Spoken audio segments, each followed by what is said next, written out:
नमस्कार दोस्तों, ये स्वागत है एक बार फिर से आपके अपने YouTube चैनल विवेक ज्ञान में।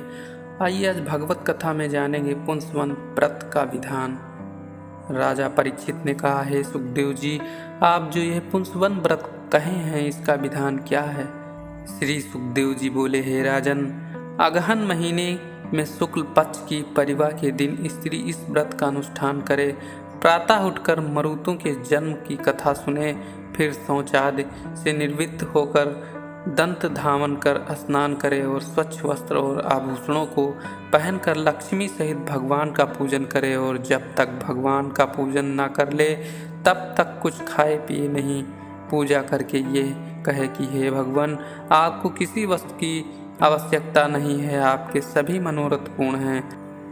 आप बड़े बड़े ऐश्वर्यों के स्वामी और अणिमा आज सभी सिद्धियों से संपन्न हैं। आपके कर्म और गुणों की महिमा अपार है। आप सब सामर्थ्यवान हैं। हे विष्णु जी, हे महामाये, हे महापुरुषों के लक्षणों से संपन्न, हे लोकों की माता लक्ष्मी जी, आपको नमस्कार है। आप मुझ पर प्रसन्न हुए। हे ओमकार, एत समस्त विभूतियों एवं ऐश्वर्यों के स्वामी, हे परम तेजस्वी सर्वश्रेष्ठ पुरुष, मैं आपके चरणों में यह पूजा की सामग्री अर्पण करती हूँ। इस प्रकार नित्य अर्घ, पाद, आचमन, स्नान, वस्त्र, यज्ञोपवीत, आभूषण, गंध, पुष्प, धूप, दीप और नववेद आदि सामग्री लेकर भगवान का पूजन करें। फिर ओम नमो भगवते महापुरुषाय नमः, विभूति तपने स्वाहा, इस मंत्र से नैवेद्य की 12 आहुतियाँ अग्निदेव को समर्पण करें। पश्चात श्री विष्णु जी को और लक्ष्मी जी को दंडवत कर युवांतु इत्यादि मंत्र को 10 बार पढ़कर यह स्तुति करें कि हे लक्ष्मी जी, भगवान आप ही दोनों व्यक्ति समस्त संसार में व्याप्त हैं और आप ही संसार के मुख्य कारण हैं। हे परम यशस्वी, आप मेरी अभिलाषाओं को पूर्ण कीजिए। हे वरदायक, आप मुझे भक्ति देवें, संतान का सुख देवें। इस प्रकार स्तुति कर पूजन की सामग्री विसर्जन करें तथा नित्य इस प्रकार नम्रता पूर्वक आचमन देकर फिर पूजा करें। पूजा करते हुए 12 महीने व्यतीत करें और कार्तिक के अंतिम दिन उपवास करें। प्रातः होते ही स्नान कर पूर्व के समान श्री कृष्ण जी की पूजा करें।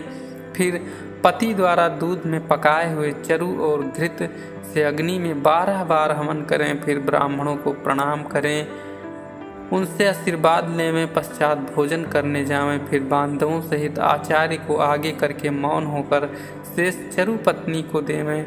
ये चरु उत्तम संतान और सौभाग्य को देने वाला है। इस व्रत को सविधि करने से पुरुष और स्त्री की सब मनोकामनाएं पूर्ण होती हैं। यदि कोई कन्या इस व्रत को धारण करती है तो वह समस्त श्रेष्ठ लक्षणों से युक्त सुंदर पति पाती है। यदि इस व्रत को विधवा करती है तो वह निष्पाप होकर उत्तम गति पाती है। जिस स्त्री का पुत्र मर जाता है वो करे तो उसका पुत्र जीवित रहता है और वह बड़ी भाग्यवती हो जाती है। पुरुष को सब सामग्री प्राप्त हो जाती है। इससे देवता प्रसन्न होते हैं और यजमानों के मनोरथ पूर्ण होते हैं। होम के अंत में पढ़ने से श्री विष्णु जी प्रसन्न होकर उसकी सभी मनोरथों को प्रदान करते हैं।